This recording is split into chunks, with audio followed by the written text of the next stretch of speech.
انہوں نے ایک بہت بڑا قرآن مجید فرقان حمید کا حوالہ بھی دیا ہے. دیکھیں ہم سمجھتے ہیں کہ ماحول کو بہتر ہونا چاہیے, پاکستان کو آگے بڑھنا چاہیے اور پاکستان کے ایشوز جو ریزالو ہونے چاہیے. ہمارے خطے میں حالات بڑے خراب ہیں, انڈیا نے ہم پہ جنگ مسلط کی, ہم نے ان کے دمدان شکن اس کو جواب دیا. افغانستان کے اس بارڈر پہ ہمارے جو حالات آپ کے سامنے, ایران کے ساتھ جو حالات آپ کے سامنے ہیں, اور پورے ملک میں اکٹھا ہو کے اور آگے بڑھنے کے لیے مساع کرنا چاہیے. ہم ہر کردار ادا کرنے کو تیار ہیں, اور جہاں سے کوئی بھی اگر وہ ڈی ٹریک ہوگا, وہ آئین سے, جمہوریت سے, اخلاقیات سے, جو چادر اور چار دیواری سے, تو ہم ان کے سامنے مزاحم ہوں گے. میں سمجھتا ہوں کہ بہت بڑی گفتگو کی ہے اور بڑی معنی خیز گفتگو کی ہے, اور ہر ذی شعور پاکستانی کی یہ گفتگو ہے, اور ہم سمجھتے ہیں کہ پاکستان کو آگے بڑھنا چاہیے. ہمارے خطے میں حالات بڑے خراب ہیں, انڈیا نے ہم پہ جنگ مسلط کی, ہم نے ان کے دمدان شکن اس کو جواب دیا. افغانستان کے اس بارڈر پہ ہمارے جو حالات آپ کے سامنے, ایران کے ساتھ جو حالات آپ کے سامنے ہیں, وسط ایشیا میں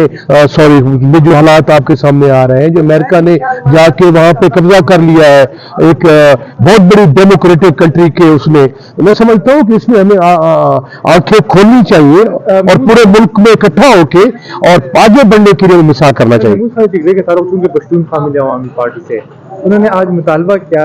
کہ فیلڈ مارشل جو ہے اگر وہ اپنی حلف کی پاسداری کرتا ہے تو میں اس کے ہاتھ چوم لوں گا. تو وہ تو پی ٹی آئی سے نہیں, وہ تو عوامی پشتونخوا میں, تو being a member of the P T I, کہ آپ بھی فیلڈ مارشل سے مطالبہ کرتے کہ عبداللہ خان جو محمود خان اچکزئی ہے, وہ اپوزیشن کا لیڈر آف اپوزیشن ہے, وہ ملی عوامی پارٹی کا ایم ایل اے ضرور ہے,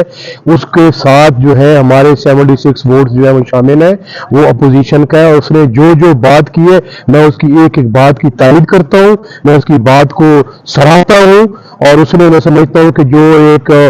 پاکستانی سیاست جو ہے بند گلی میں جا چکی تھی, آگے نکلنے کا راستہ نہیں تھا, محمود خان جیسے قد کاٹ کے لوگوں نے اس راستہ جو ہے نہ صرف یہ راستہ کھولا ہے, راستہ ہموار کیا ہے, اور پاکستان کو اس سے گرداب سے نکالنے کی میں سمجھتا ہوں بہت بڑی کوشش کی ہے. آخر میں یہ بتائیے گا کہ اس وقت آپ کی پارٹی کے بارے میں کہا جا رہا ہے, پاکستان تحریک انصاف کے بارے میں کہا جا رہا ہے کہ آپ کے پاس لیڈرشپ کا فقدان ہے, آپ کے پاس لیڈر نہیں. یار بات سنیں, میری بات کو سمجھے, میں بات کر چکا ہوں. جو بھائی کہنے کو کسی کا منہ بند کر سکتے ہیں؟ صحیح دیکھیں نا جی, اب ایک بندہ جس کی 40 45 50 سال کی جدوجہد ہے آئین کے لیے, قانون کے لیے, جمہوری نارمز کے لیے, آزادی اظہار رائے کے لیے, اور آزادی میڈیا کے لیے, اور عدلیہ کے لیے, دیکھیں نا سر, اگر وہ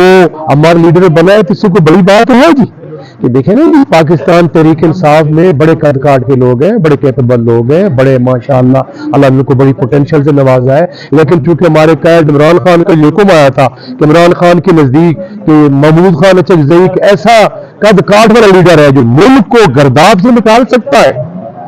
جو لوگوں کے ضمیروں کو جھنجھوڑ سکتا ہے, جن کا تعلق میاں نواز شریف صاحب کے ساتھ ذاتی رہا ہے. میں سمجھتا ہوں کہ یہ پاکستان تحریک انصاف کا اور عمران خان کا بہت بڑا ڈیسیجن ہے, اور آپ نے دیکھا کہ یہ اتنا اچھا ڈیسیجن ہے, تو آپ نے گفتگو سنی, آپ کے چہرے بھی مسکرا رہے ہیں, پاکستان بھی مسکرا رہا ہے, ماحول بھی بہتر ہو گیا. تو میں دیکھیں ہم سمجھتے ہیں کہ ماحول کو بہتر ہونا چاہیے, پاکستان کو آگے بڑھنا چاہیے, اور پاکستان کے ایشوز جو ریزالو ہونے چاہیے. سر, یہ بھی کہا جا رہا ہے کہ محمود خان اچکزئی کے اپوزیشن لیڈر بننے میں نواز شریف کا اہم کردار ہے, کیا واقعی ایسا ہی ہے؟ تم میرے چھوٹے بھائیو, آپ نے اتنی بڑی سپیچ سنی ہے, انہوں نے ایک بہت بڑا قرآن مجید فرقان حمید کا حوالہ بھی دیا ہے, تو میں آپ کو کیا بتاؤں. دیکھیں جی, یہ بات تو آپ میاں نواز شریف سے سوال کر سکتے ہیں کہ میاں صاحب کو ایسا, یہ مسلم لیگ نون کے لوگوں سے کر سکتے ہیں, کیونکہ لیڈر آف دی اپوزیشن نے اسمبلی کے فلور پہ خدا کو گواہ بنا کر اور حضرت قائد اعظم کے سامنے کہا ہے کہ میں ان لوگوں میں سے ہوں جو اپنی ذات کے لیے کوئی چیز مانگوں, تو میں سمجھتا ہوں میری پھر بات کی کوئی اہمیت نہیں رہتی. سر, آپ کی بھی بڑی قد کاٹ ہے, آپ بھی بڑے اہم رہنماؤں میں سے آپ کا شمار ہوتا ہے, آپ کی اپنی اسسمنٹ کیا ہے سر اس بارے میں؟ یار دیکھیں, میری جو ذاتی رائے ہے نا جی, میری جو ذاتی رائے ہے, میں ہمیشہ, ہم آئے ہیں نا جی پبلک ریپ بن کے, عوامی نمائندے بن کے, تو پاکستان کی بہتری, پاکستان کی استحکام اور عوام کی بہتری کے لیے آئے ہیں نا جی.